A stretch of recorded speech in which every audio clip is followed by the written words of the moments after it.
Welcome to this explainer. I am so thrilled you're joining me today because we are going to explore one of the absolute most important building blocks of English communication. Today we're taking a deep dive into the fascinating world of pronouns. So, have you ever stopped to think about how the absolute smallest words in English do the heaviest lifting? It's kind of wild, right? Just pause and think about that for a second. Today, we are opening up a grammatical communication toolbox. We're going to look at how these tiny, seemingly invisible words actually architect our sentences, keep us from sounding utterly repetitive, and give our ideas absolute clarity. Here is our roadmap for today. We'll start with personal pronouns as our core, move to pointing words or demonstratives, then indefinites to embrace the unknown, reflexives to reflect actions, and finally, relative pronouns to connect our ideas. Let's get right into it. All right, let's jump straight into section 1, personal pronouns, the core of it all. The real magic of personal pronouns is that they completely save us from sounding like a broken record. They do this by replacing nouns we've already mentioned. Take a sentence like, Lisa is my friend, Lisa is very nice, Lisa likes chocolate. Honestly, it sounds super repetitive, doesn't it? Almost a little robotic. But if we swap out the name Lisa for the pronoun she, it becomes, Lisa is my friend, she is very nice, she likes chocolate. The sentence instantly transforms into this smooth, natural flow. That is exactly why personal pronouns matter so much. Now there's a golden rule here. Personal pronouns basically live in two camps: subject pronouns and object pronouns. Subject pronouns, like I, he, or they, are the doers. They're doing the action. They answer the question, who is doing it? Then we have object pronouns, like me, him, or them, and they receive the action. They answer the question, who is it happening to? Oh, and a super relevant modern side note here. They and them are totally standard now as singular pronouns for gender neutrality. So if someone calls, you can absolutely just say, tell them I'll call back. Which actually brings us to a highly relatable, slightly funny mistake. Me like pizza. We have all heard someone say this, or maybe we've even made the mistake ourselves when we were learning. But applying our golden rule, me is an object pronoun, so it can't do the action of liking. The beautifully correct phrase is, of course, I like pizza, because I is our subject pronoun. Moving right along to section 2, demonstratives, or pointing words. These are the words we use to point things out, depending on how far away they are and how many there are. But the crucial trick here is knowing when you're actually using a demonstrative pronoun versus a demonstrative adjective. I want you to mentally practice this difference with me right now. If you say, this is delicious, the word this replaces the food entirely. It stands totally alone. Boom, that's a pronoun. But if you say, this cake is delicious, the word this comes right before the noun cake to describe it. That makes it an adjective. So remember, if it stands solo, you've got a pronoun. You actually use demonstrative pronouns absolutely everywhere in your daily routine without even realizing it, especially on the phone. In English-speaking countries, starting a call with, hi, this is Peter, is just the standard, polite, cultural norm for introducing yourself. Meanwhile, you use that to confirm the identity of the person far away on the other line, like, hello, is that you, Sarah? It's one of those tiny details that instantly makes you sound fluent and natural.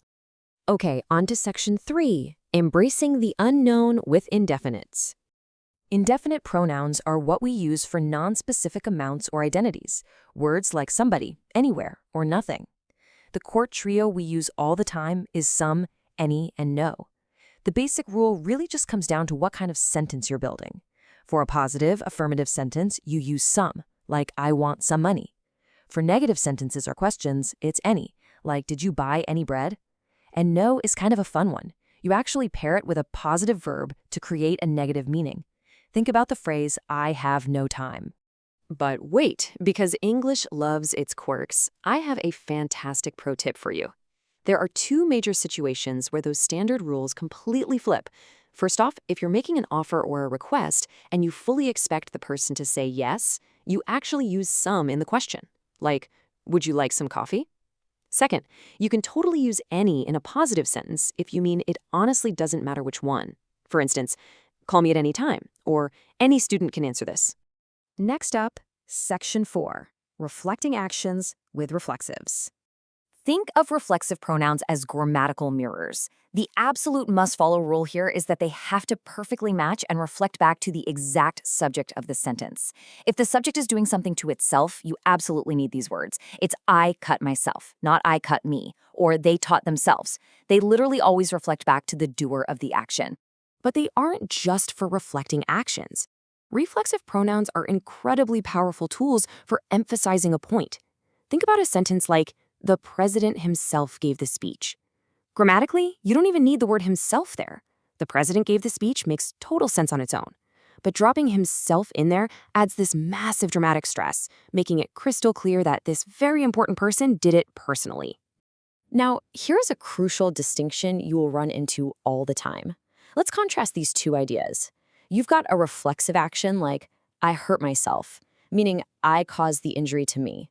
But watch what happens when we just add the tiny word by. I live by myself. Suddenly, adding by shifts the entire meaning of the phrase to alone or without help.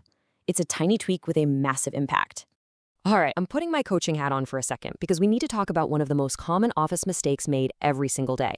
People constantly try to sound super formal and write things like, please contact myself if you have questions. Nope, that is incorrect. You only use a reflexive pronoun if the subject and the object are the exact same person. In this case, you are doing the contacting and I am receiving it.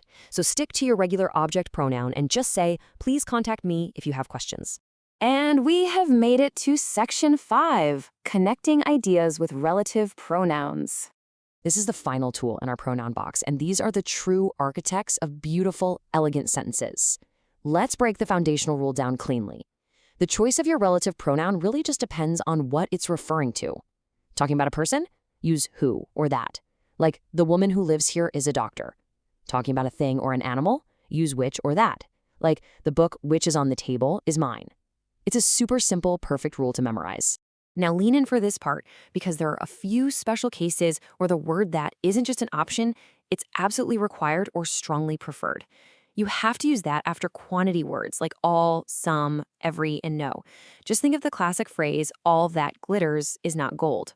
You also need it after superlatives, like it's the best movie that I've seen. And finally, use that if you're combining a person and a thing, like the people and the traditions that I saw were amazing. And this brilliantly illustrates one of the sneakiest, trickiest parts of English writing, commas. Seriously, a single tiny comma changes the entire context. Without commas, the information is essential for defining the noun. The book that you recommended was brilliant. We absolutely need that chunk of the sentence to know exactly which book you mean.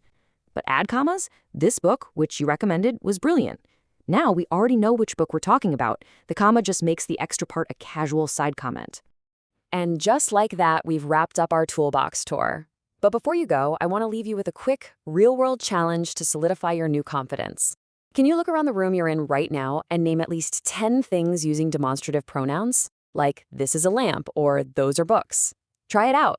And as you do, ask yourself this. Once you've mastered these tiny substitute words, how do you string them together to build complex, truly persuasive arguments? Well, that is a whole other level of communication secrets we're going to have to unlock next time.